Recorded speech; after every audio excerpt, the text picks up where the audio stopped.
If you were a teenager growing up when that song came out, you loved that, right? I didn't know that he wrote that song.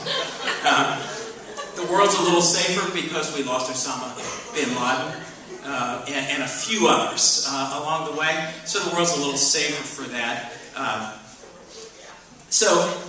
But on a personal level, we also, all of us during this year, it would have been a year where maybe we gained a new member. I gained a daughter-in-law this year, but I lost a father-in-law. So that's life sometimes, isn't it? And one of the things I like to share about Rose's dad with our kids, they learned, his grandkids learned great life lessons from him. They also learned a few things we had to unlearn after they left his house. Right? Any of you that kind of grandparent? Okay.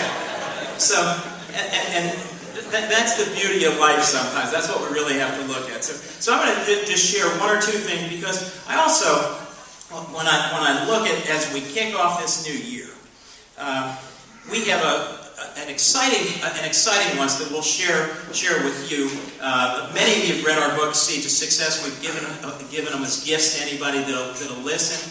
We have the new book that I talked about coming out about a couple of weeks. And you have a sheet there talking about the launch of that. And it's our message to you. It's the message we want to leave with all of you, because we gave a lot of thought of what we wanted our follow-up book to be. And it's called Retreat to Success. Living your life on purpose. So we wrote a book about purpose, a book about quiet time. And we're really pleased because we're hoping this will make a major impact on Central Texas and the Belton area, because we wrote it here. We wrote the book from Summers Mill. We went out on retreat at Summers Mill. We tell everybody that story in there. The foreword is written by Dana Dwyer Owens, who's the CEO and chairwoman of the Dwyer Group. Not this coming Sunday, next Sunday, you can see her as the undercover boss. I don't know if you knew that. It's a Waco area person on the Undercover Boss, and she wrote the foreword for the book, somebody that we've known for a long time. So we hope that'll get a lot of positive publicity for the area. We really wanted that to be the gift, but we wrote it not for everybody else that we serve anywhere else in the country. We wrote it for you, because this is our home. And we wanted you to understand the importance of slowing down, that we're so busy running in so many different directions, we just miss that. So as I close out and look, I want to close. First, make sure you see the little flyer, because we do have an event kicking off at Summers Mill, an initial book event. You can register for it. We're going to do a book signing and some other kinds of things during that time. It'll be hosted at Summers Mill coming up. And the people that are there will be getting the initial copies of the book when they come out. We're doing the official launch here. And then we'll take it on the road in all the conferences that Billy and I speak at all over the country. So if you read our last book, just for the ladies in the group, we took you into consideration. Our daughter, Amber, is the third author of the book. And if you read the character, she's the superwoman in there, the one trying to do it all. And if you ever met her, you would understand why they call her that. So let me just share one quick thing with you before Andy tells me I'm out of time. It's kind of like the People's Choice Award last night, where they were just about getting started and they told me I had to get off.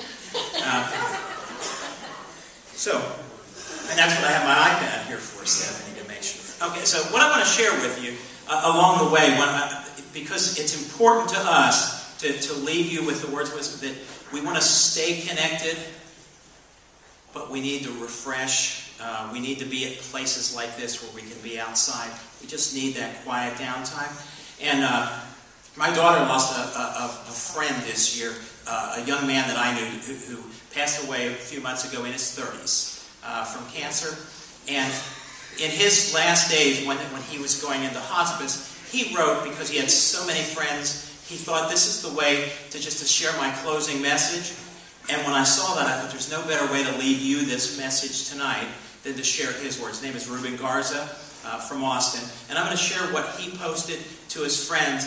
And in that, he tells us how to make this year, 2012, our best year ever, if we just listen to his words of wisdom. So I'm going to share this with you. I need my glasses for his small print. And he posted this, by the way, for everyone, sent it out to all of his friends. He said, "This has been a lifetime in the making, I suppose. There's a weight to the weightless words you read. The perception of it will come in waves. It will be that song you thought the radio had stopped playing. The weight has been on me. I've been aware of the news I must share with you for a few weeks, and it's been in my head and heart all the while. I have had visions of having very many individual conversations with each of you in order to relay the latest. They are lovely visions. However, I also recognize an exhaustion that I, in fact, have done such a thing. The kind of tired I did not want to flirt with, for I knew energy was needed elsewhere. For a long while now, I've been pounced on by cancer. You know this. I did my best to be valiant and fight it with the fight I had in me. During the years of that toil, I was informed and warned after time that while I was doing what was recommended to buy time and continue the fight, that the toxicity of what I was doing would likely someday catch up with me by the damage that it would do to other organs. We're there now. My liver's the victim. I had my last doctor's appointment on June 1st. It's my birthday, as many of you might remember. On that day, I was given this news, and it appears that I'm on the road to dying from liver failure. It currently is causing symptoms that are painful and uncomfortable, but I'm taking that in stride. They're taking good care of me with comfort care at Hospice of Austin, and it's been a great benefit. It may be that you think such news on one's birthday of all days would be especially terrible. Instead, it was a great gift for me. These chances to say something, to speak up, these are the dividends. They all have bows, and I unwrap them deliciously. You are all someone to me. You are all everything to me. I did my best to be someone for you. My currency was time, understanding, and presence. When the day comes, I miss now that I won't be there with my time. When the time comes, my understanding will lay ever available in your memory of me. But the day will not come when my presence will be subtracted from your life going on. It will change but not be lost. The physical will become intangible, spiritual, faithful. Do your best to become childlike in these moments. It will be real. You will mourn away the physical and embrace the change. The presence will not fail you. Know this in your head and your heart. Be faithful to this truth. There is time left. I am alive. Others call it dying. I've only ever known to call it living. If you see me, the life. Our time under the sun should not want an umbrella, but instead, let's look up, get dizzy, go blind with life. Our time under the rain should not want an umbrella, but let's look up, get soaked, and drink up life. Now back to some basics in the time left. There's a chance we'll cross paths, and know that I'll do my best to make things happen.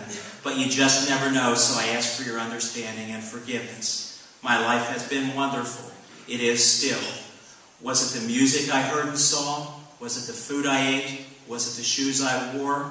Was it the paycheck I got? Was it the car I drove? No, it's all because of you. This is where the laughs were louder, the cheers were deafening. This is where the conversation was timeless. I have had it so good. This has eclipsed anything else you could ever have known about me. I need it to be known that if you ever thought you saw something you just couldn't quite explain in how it is, I've managed throughout and still. The answer is simple, though not easy. It's God, the Lord. None of it was really me. You were being shown love. I hope you had the eyes for it.